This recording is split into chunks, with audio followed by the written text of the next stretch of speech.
Ramogi ka piny Kenya riwore koda pinje mamoko e jumani mar medo okenge mag kedo kod kansa wakelo ni sigana mar Meril Awuor Omoto.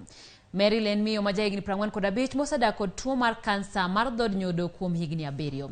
Wuoth ok osebedo mayot ka osekali akwede, ng'ol kod nyaw mar del. Magi duto ok osemono Meril dago ngimane mapile kendo jiwo oganda mamoko modagi kansa. Ma e sigand Siniane. Wachako wuoth achiel kachiel ka wachomo dala Meril Omoto. E kar sa achiel mar okinyi wayudo Meril kodich gi tijene oikore mar dhi tich. Meril ohero ler kendo maua gi yiende mede ngima. Gichien oneno ka ng'ama pok obedo gi chandruok.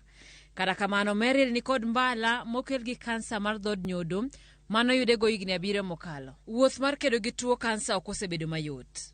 Meril, ma en japuonj e skul primar ma Aria e boma ma Kisumu, leronwa pek mosekali e chiedho gi kansa no. Thieth mar kansa tek, odwaro pesa mang'eny kabisa. Mondo thiedhi mondo iyud yath makare, nyaka iti mana gi pesa mang'eny, koka inya bedo gadieri ni iyudo thieth e yo maber. Ng'e kaka uchumi be sani tek, seche moko igombo ni iyud giri moro mayot icham, lakini kako isebedo gi condition kaka kansa kamae, to dwaro ni mondo icham chiemo mana kaka daktari dwaro ni cham. Thiedho kansa bende noweyo Meril gi ng'ol mar del. Ka cells mag lith lwetege kod tiendene odong' kong'ol, gino mowacho ni samoro miye luoro mar kwayo kony e kind oganda ma ok ong'eyo chandruok mare. Kaka an ne kansa timna chemotherapy, no wang' den ne onego cells e denda te. Nyiriri mag denda mangima nyaka gi manen gi cells go, manen gi cancer cells. Lwetega gi notho, tiendega be otho. Koro iyudo ka seche moko kidhi kata limo ng'ato to ni irwako wuoche ma closed, ma open shoes ma nyaka ng'ato rwakni. Iyudo ka koro tek nikech be wi kuot kaka irom ni nidwa ng'iso ng'ato ni gony na wuoche, to be kapo nang'o osegonyoni kendo ng'iso ng'ato ni rwakna. Bedo ni en japuonj, Meril oseyudo ng'ikruok e yor tije. Gima nochwanyo chunye moloyo en akwede manonyise gi jatelo machon mar skul mopuonje. Ok nobedo mayot kuome mondo elewa ni an gi condition. Kata kaka nadhi ofise mabet kode mapimone, tok ne yotne. Be seche te nonena kaka ng'ama malinga.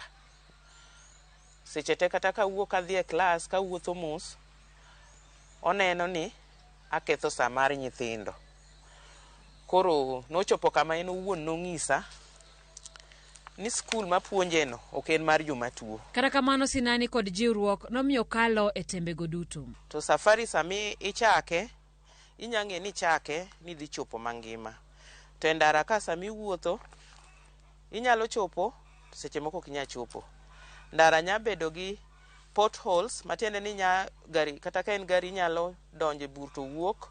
Sani Meril mor ni dende chiedho makare kendo oganda duto moluore odak kode yo makare. Meril koro kawo ting' mar jiwo kendo chiedho oganda kopuonjogi wi tuo mar kansa. E grup moro mawinjo ka ji wacho mbaka mar kansa, tachiko ita mos. To adonjo tang'isogi ni pare uru ni kansa muwuoyeno an awuon asekale.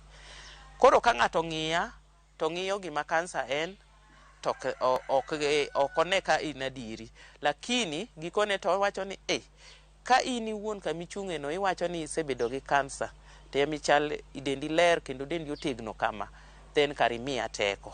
Ote mar Meril maduong' en ni mondo oganda opimre chon kendo ter nyithindgi oyud chanjo mar kansa mar dhod nyodo ma sani chiwo nono e ute thieth mag piny owacho ne nyithindo manyiri e kind higni 9 kod 15.